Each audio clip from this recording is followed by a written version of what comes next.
Join us as we flashback to the best of Bygone Geek in 2022. So put yourself to the test, be the best of the best. Episode 9, Toys Time Forgot. My mega toy collection has to come from Power Rangers. Go, Power Rangers! It's amazing how many Power Ranger toys I had. They came out with a Power Ranger that had a bigger chest. Okay. I think I remember. Yeah, I think I do remember that. So do you remember what was in his chest? I don't, but I specifically do remember like a beefier looking one. I don't remember what was in his chest though. If you flipped his morpher on his belt, his face came out of his chest. Oh, okay. Without the mask. Oh, okay. I had all of the Rangers for that, but my favorite was obviously the Green Ranger. Uh-huh. Sorry, White Ranger fans. Sorry, Red Ranger fans. Here's a story that I have as a kid.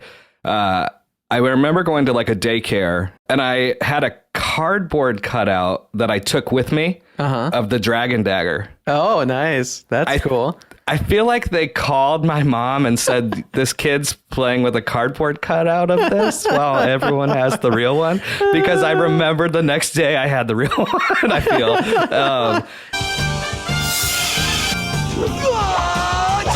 One of the biggest TV shows that I think I had stuff from is I loved the real Ghostbusters cartoon TV show. Who you gonna call? Much like how you were talking about with the Power Ranger having like a morphing feature or something popping out, the real Ghostbusters action figures specifically, they were called Fright Series and then Super Fright Series ones, where if you like squeeze their legs, their eyes would bulge out of their head, their hair would go up, their ears would go out, and the whole thing was scared. Yeah, they were scared that they saw saw a ghost and were freaking out. And all of these mechanisms were just so intricate and cool. And they would not only have those features, but they would come like with like some sort of a piece of gear, and then some of them had corresponding ghosts that came with them too, which were really fun. He's an ugly little spud, isn't he? I think he can hear you, Ray. I had all the stuff from Power Rangers, like I said, the Megazord, all that stuff. But then I also had so many Ninja Turtles. Turtle power, they're the world's most fearsome fighting team. The accessory was a pizza shooter. Oh, yeah. And it shot out those pizza discs. Yeah. Those were probably under the couch. Oh, everywhere. Everywhere. Yeah, yeah. And there were just so many. Like a basketball version of a turtle, an astronaut version of a turtle. Island treasure set Ninja Turtle. You know, they're just sitting on the beach and they're wearing Hawaiian shirts. Yeah, it was just so weirdly specific. Where did they come up with this stuff? The next toy I had for kids, we have to talk about this because we didn't really talk. We did a episode on the Batman, but we didn't talk about the cartoon. Yeah. The cartoon was I had every Batman toy from that cartoon. It was like a puffier chest. Yeah. But they made him in every skin or costume, again, kind of like the Ninja Turtles that you could imagine. Every iteration of camouflage, like accessory, things you've never seen in a comic book of Batman or the TV show or the movie. You're just making stuff up to like boost toy sales. We know what you're doing, but I want it anyway. And they always put like the word claw at the end because he had some kind of claw type toy. Iron plumber claw. Yeah.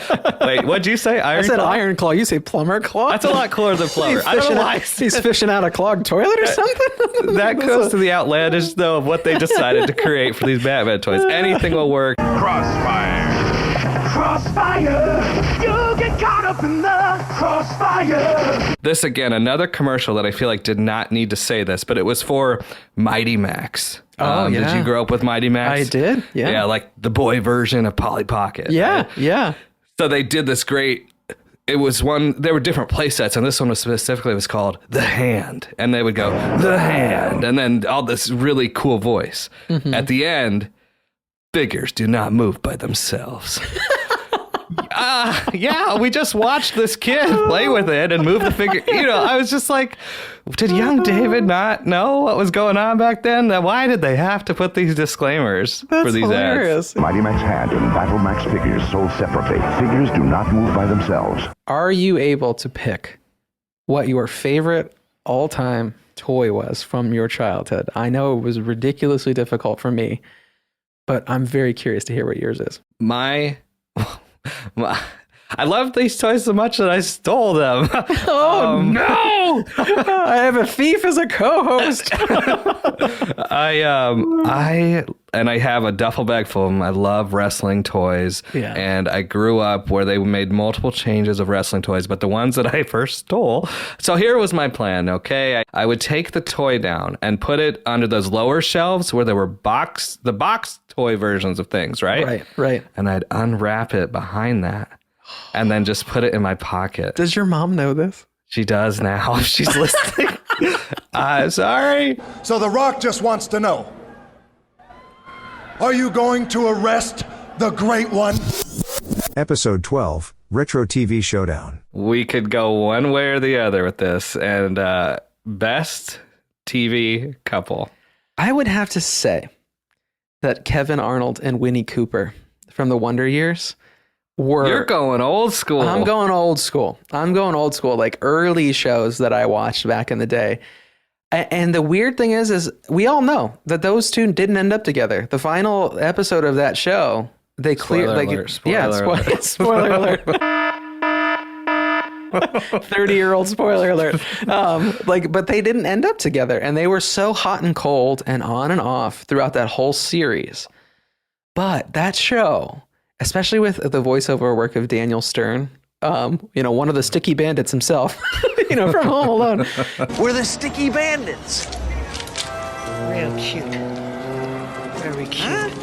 Like, he was such a good narrator in that I feel like Fred Savage's acting combined with Daniel Stern talking in such a reminiscent way about his first love that was Winnie Cooper. Right. Like, it was, I think that in my opinion, I really think that that's one of the best depictions of a true childhood crush is Wonder Years. But I think about the events of that day again and again, and somehow I know that Winnie does too. Here's where we lose all of our viewers. Our listeners. Both, I guess. Corey and Lauren.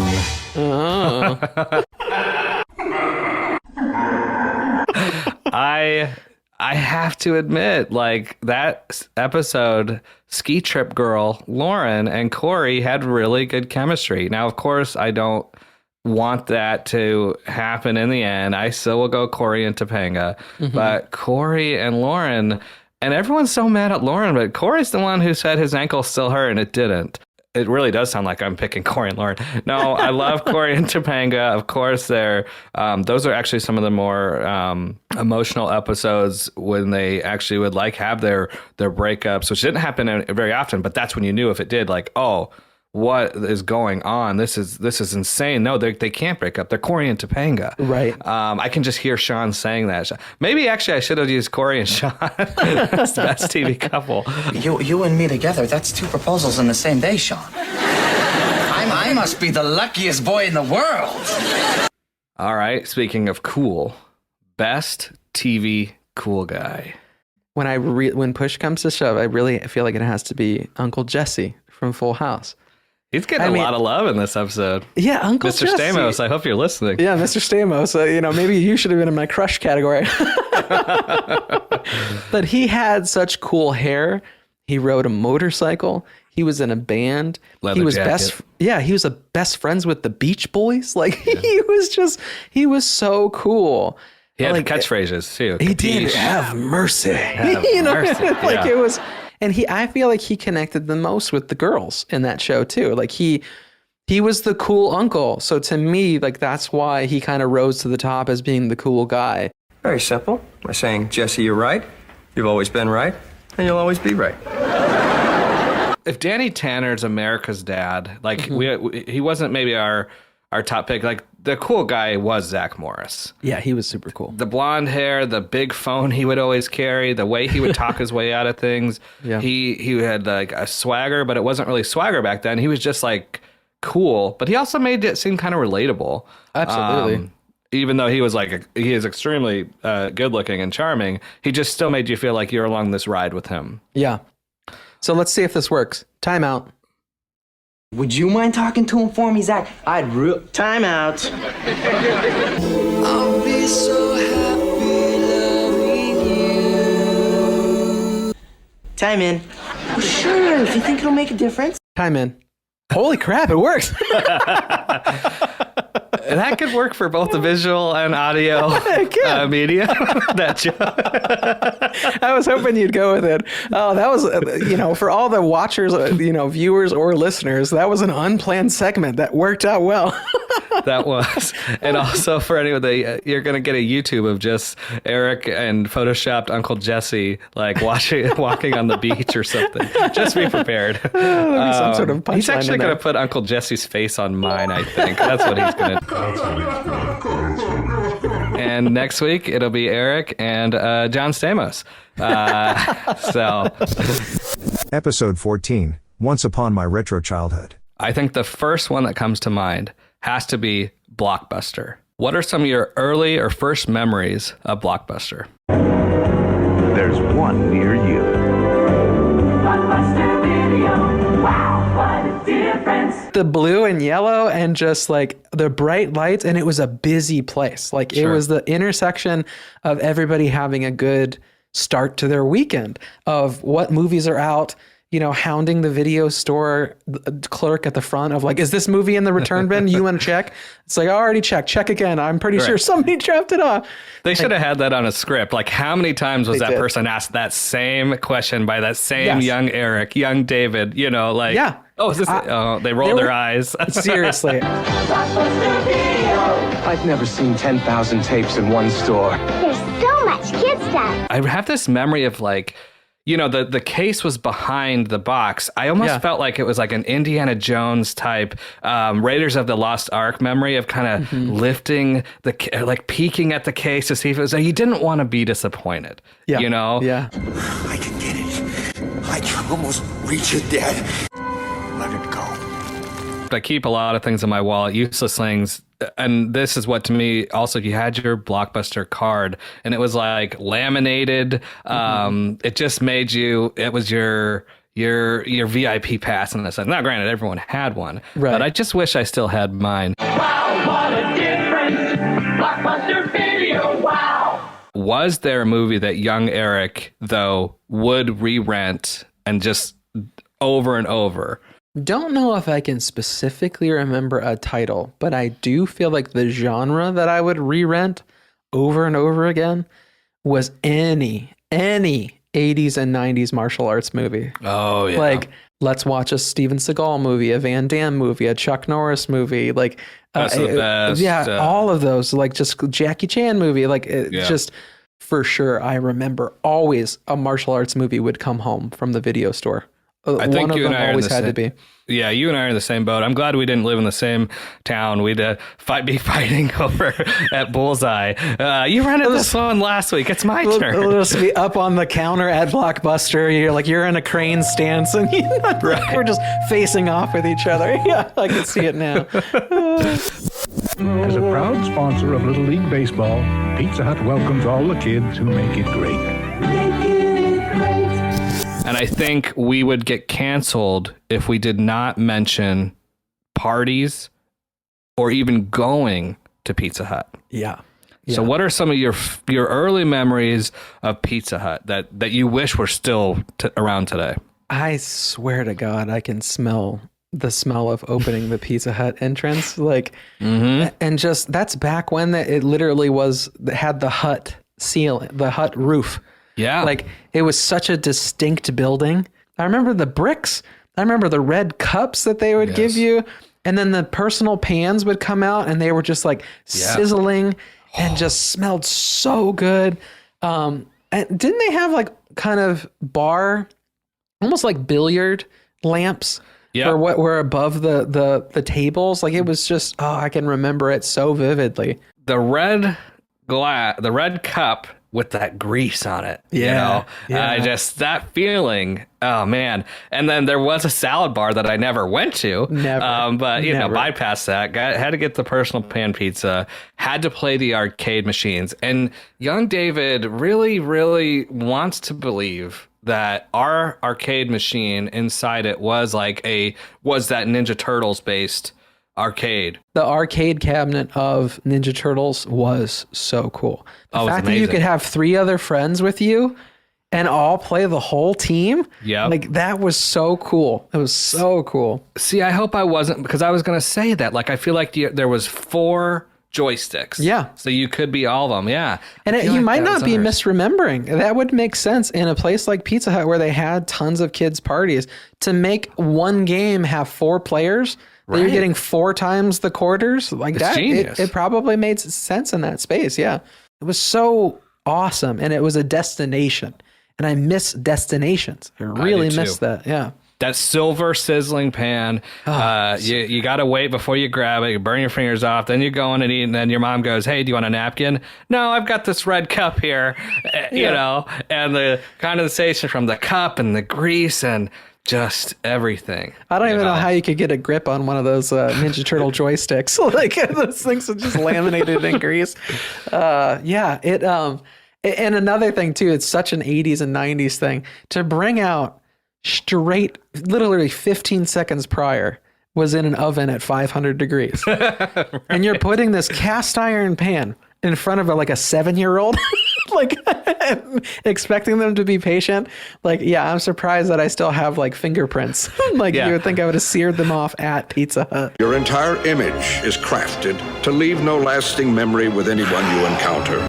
I think it was if you read so many books, you got a free pizza. Yeah, it was like a scholastic. It was a scholastic book thing. Yeah, I mean, and I blame Pizza Hut for me loving pizza and having an adult weight problem. It's because you programmed in my brain that it's just like, oh, do these good things, get a pizza. Do these good things, get a pizza.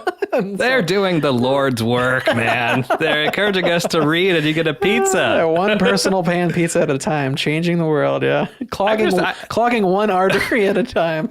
Adult David would just go there with a stack of books. Oh yeah, and just read. Done.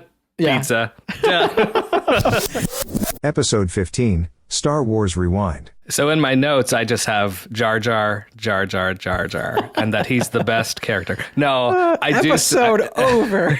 We lost even my mom on that. We have a 2-minute episode. It's the shortest one yet. He's embarrassing. To you as a kid, what were the best Star Wars characters to you? Like, who really connected with you?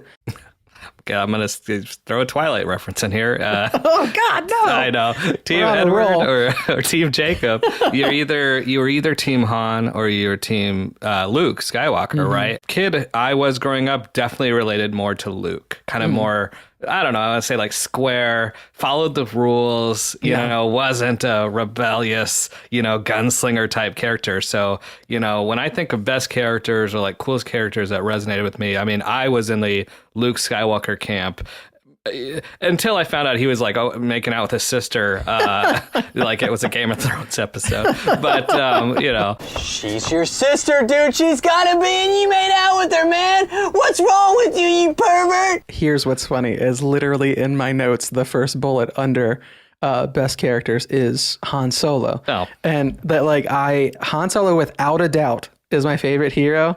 And I connected with him more, I think, because I had already been introduced to the Indiana Jones films. Okay. So I knew who Harrison Ford was. I didn't know who Mark Hamill was. Sure. So I was coming into it as, the star of this movie is Indiana Jones, is Harrison Ford. Yeah, Han Solo was my jam. I loved his sarcasm. I loved his, he was just cool to me. He just embodied coolness. You have chosen wisely. I also have an honorable mention for Yoda. I thought Yoda was super fun when I was a kid. I connected with the Muppets a lot when I was a kid. So the fact that he was made, I found out later that he's made by Jim Henson. I realized why I was connected to him. He has Kermit lineage, I did not think Yoda was cool as a kid. He was just this old crotchety puppet guy thing, and I didn't care. He was, I don't know. But sorry, Mr. Henson. Jesus. sorry, Mr. Yoda as well.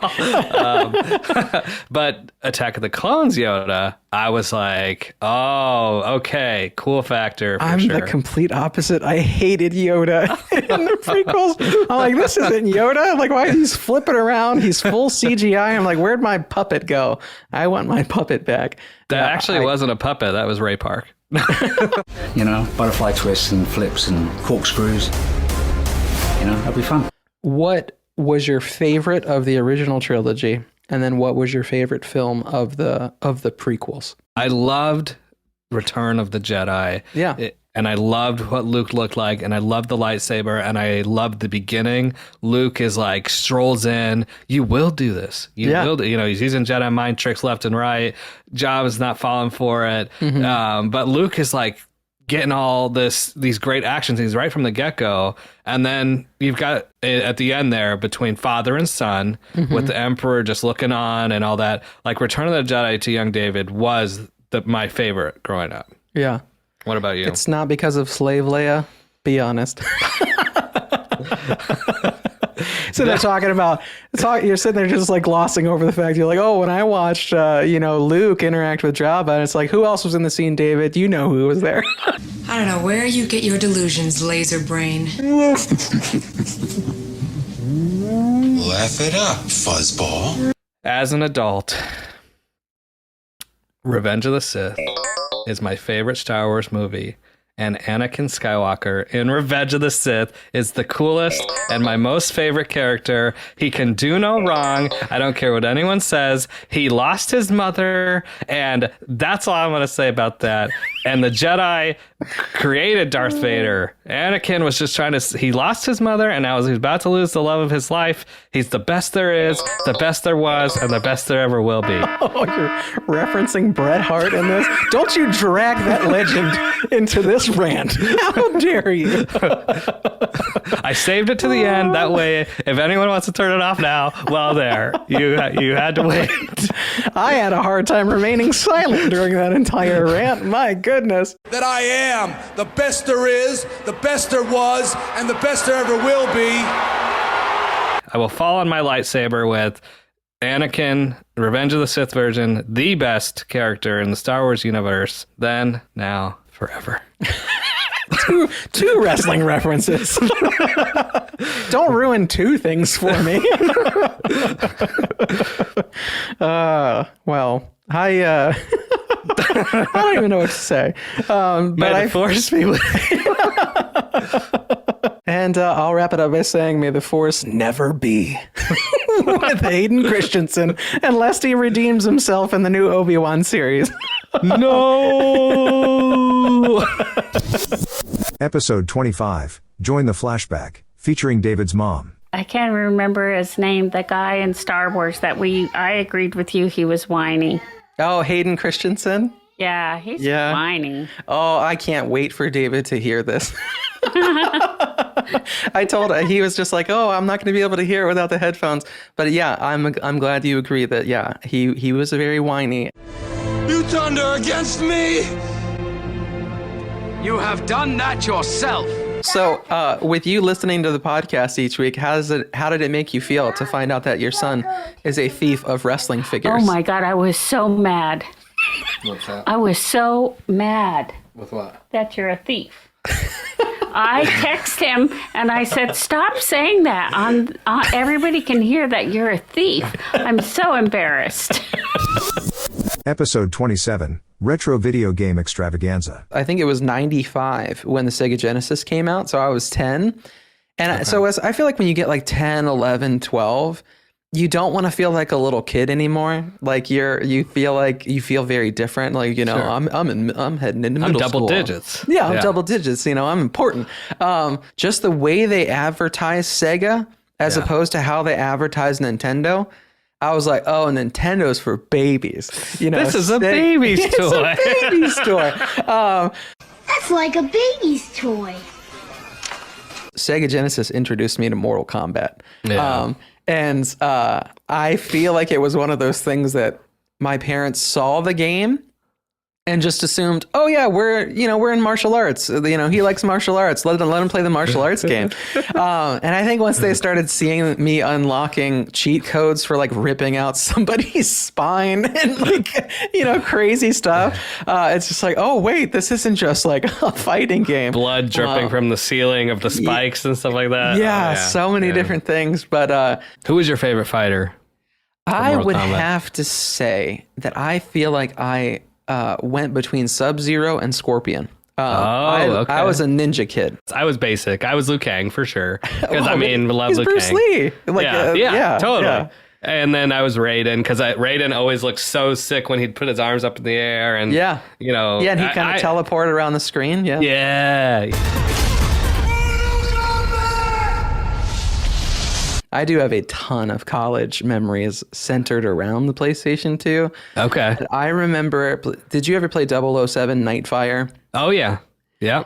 That also had the 4-screen that you could do. My friend Brandon and Brian and we would skip class and he would just like in the middle of the game, if he got killed or something, like he would go down to the kitchen and he'd fire up some like leftover meatloaf that his mom made. And we'd be sitting there just like eating meatloaf, playing 007 Nightfire, skipping class. Like it was the good old days, man. I love that it's not pizza rolls. No, I love that it's not bagel bites. It's meatloaf. I love that. You know what? I will have some meatloaf. Let's have some meatloaf. You want some? Yes. I need. Hey, Mom! The meatloaf! Okay, so I don't know if I made fun of you with the meatloaf or not, but you can make fun of me now. We would get pints of Ben and Jerry's, and we'd go to like a Blockbuster or something. We'd rent games we liked, or he'd bring a game over and I had a game. I was playing on a PS3 and he was playing on his Xbox. We'd get pints of Ben and Jerry's, Cherry Garcia, and then Walmart would sell party-sized things of croissants. That's so random. Think of that black plastic and then a clear casing, right, that popped up to store all that. We'd buy that, and that's what and 1 pound bag of peanut M&Ms. I'm on board for the peanut M&Ms. A party bag size of croissants. Dude, we lived off those croissants. Oh. You really are crazy.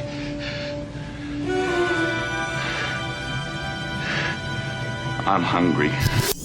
Episode 30, Back to School Special. I never grew my hair out, but I did the perfectly seamless reflected part that was just like you could put a mirror between it and it was like it was identical. It was ridiculous. It was absolutely ridiculous. And they were perfectly like the McDonald's golden arches with LA Looks hair gel locked in it for the full school day. Like, I was just about to ask if you used LA Looks. Yeah, I can still smell it. I think all the carcinogens are still in my nose. I can just smell it. That you don't even need coffee. Just wake up, pop that bottle, and smell that. You'd be like, yeah. Gel, hairspray, and mousse. It takes strength to look this good. When I smell a fresh breakfast in the morning, when I smell bacon, when I smell pancakes, when I think that calls back to the era of the 90s of elementary school, of getting ready for school, and that grandma was making the bacon and eggs, or my mom was making the bacon and eggs. So maybe I should reinstitute firing up some Saved by the Bell, and a bowl full of corn pops. Gotta have the pops. Gotta have the pops. Just put that music on. Wake up and that's another thing. A whiff of LA hair gel and that Saved by the Bell song in the background. Dude, you probably run a marathon after that. True. Just ready to go. So were you more of a toaster strudel family than like a Pop-Tart family? You don't have to answer that question. I'll answer the question. That's a good question. I do remember a big shift. Like we were Pop-Tarts for sure. My mom would do like a strawberry that was the white frost. Maybe that was cherry. Cherry had the white frosting with the rainbow type little speckles. Yeah. And she'd throw a little butter on there. Oh, butter. You can't handle the truth. Man, I knew I loved your mom. Yeah. And as I'm hearing this, like, I don't know if it was excitement, if it was like, oh, butter, like I was just like, my face went like, yeah, I like want one right now. It's those self-realizations. You're like, that's why I have a little bit of a weight problem. It's the butter on those cherry Pop-Tarts. Thanks a lot, Mom. And my mom's going to be like, you put the butter on yourself. I'm like, yeah. You have done that yourself. Episode 32, Retro Desert Island, action-adventure movies. The first one for me would be The Rock. With Nick Cage and Sean Connery. And this is pre Dwayne Johnson, The Rock. I even had to look this up. This is 5 months before The Rock became The Rock, before he even debuted. Because nowadays, you can't even make a movie called The Rock without paying Mr. Johnson some money, I bet. He'd have to be in it. Yeah, it's true. He'd have to star in it. Yeah. That you have the idea of an FBI bomb squad agent who there's VX poison gas on this island that Ed Harris has held, Alcatraz, and that they have to find the one guy that escaped, and that guy is Sean Connery. My goodness, like that is so freaking cool. And I wouldn't be surprised if you search like on Amazon or Apple TV just to rent The Rock. It would probably give you The Rock's movies. But it's definitely worth. It's worth a watch. So I highly recommend it for people who haven't seen it. Okay. All right. I'm curious. I'm curious to see which lane you go down, because I feel like I feel like it sets the tone for the remaining, the remaining two after it. For people who have been listening, I dress like this person. I want it to be this person. And yes, this is Arnold Schwarzenegger, and it's got action in the name. Last Action Hero. Mm-hmm. It's just something that when we did this right away, I was like, oh, that was my Arnold Schwarzenegger movie. Yeah. That for me, I would watch on a desert island over and over again. Nothing against the gold standard of Terminator 2, but Last Action Hero, like you described, The Rock, it has everything. Yeah. Action, humor, fun, wit, intensity, some scariness, whimsical. Like getting pulled into a movie. It isn't possible. What's not possible? He's fantastic. This is his best performance ever. I'm glad that Arnold has made the list. I think that should calm down some people who are angry at starting off with The Rock. I'm on the island. Oh, man alive. You can edit that out. Sorry, Arnold. I am the hero, so shut up! My second one is also, I feel like, a tangent. But it came out in 1998. I was 13 years old. And I remember seeing this at the local drive-in movie theater in the middle of summer. This movie was Armageddon. I mean, you have John McClane on a spaceship, and you're sending him to drill into an asteroid and put an explosive. Like you couldn't ask for a greater sequel to Die Hard than Armageddon, I feel like. I just loved it. I loved it so much. And similar to The Rock, it was, I feel like every single time now for the rest of this episode, when I refer to The Rock, it just sounds confusing. You just think I'm talking about Dwayne Johnson. It's an all-encompassing, entertaining movie that I loved as a kid, and I'd watch it on a desert island forever. I really would. It's a great movie. How the hell do you know that? Because I'm a genius. Talk about even young David, adult David, whatever, that twist at the end with the replacement of characters. You can't see it on the camera, but it gives, just even talking about it gives me chills. It's this phenomenal scene. And he's like, Harry, yeah. and then he says, I love you. Yeah. Oh man, we tell ourselves we're not going to cry in these episodes. I think we start crying before we even hit record, but when we rented Armageddon, we cried at the end of it. Episode 34, Little Mermaid, Unvaulted. Eric, before this recording, and he even wrote it into our podcasting contract that I never read, if we ever did The Little Mermaid, I am obligated to call him Prince Eric through this whole episode. That's why we're doing this. I see it now. So He's very handsome, isn't he? I don't know. He looks kind of hairy and slobbery to me. Not that one. Because this was when Disney was putting their movies in that like pillowcase. Yeah. What do they call that? Clamshell style case? Like the jewel case that was like padded and white and oversized. It didn't fit in the shelves. Yeah. No, you had to custom Disney making that money again. Well, they got to make it look like it came from the Disney vault. It has to be fancy looking. So before they go back into the Disney vault for years to come, hurry. This was the first time, and maybe one of the only times, where Eric and we've talked about an episode of what we're going to do and what we're going to talk about, where I was watching that movie with my daughter. Yeah. Like, I was like, should we do Little Mermaid? The live action, the trailer's out, this and that. And I was like, oh my gosh, Harper and I are watching it right now. And I don't know if that will ever happen again. Yeah. Oh yeah, we're watching The Crow right now. What a coincidence. Tell them Eric Draven sends his regards. It's been really cool seeing her watch it, and she'll start her song "Flippin' Your Fins," and she knows way more lyrics than I do, and it's just really fun to hear her sing something from 1989. Yeah, and here now as Bygone Geeks, we get to do a podcast on it in 2022. Yeah, and she's as a almost 3-year-old singing that song. So now, as you talked about our, girls doing this podcast 30 years from now, it will happen. Yeah. Because she's making that memory just like we made 30 years ago. Yes. That's just wild to me. The pretty one, a pretty one, a pretty say all day in the sun, wondering free, with I could be part of that world. Yay! That was great. Beautiful, Harper. Didn't cry this whole episode. Now I do. Oh my goodness, that is so adorable. My goodness. Thanks for being part of the first 50 episodes of Bygone Geek. Until the next time you see us or hear us, be sure to live your life with just a little bit of whimsy.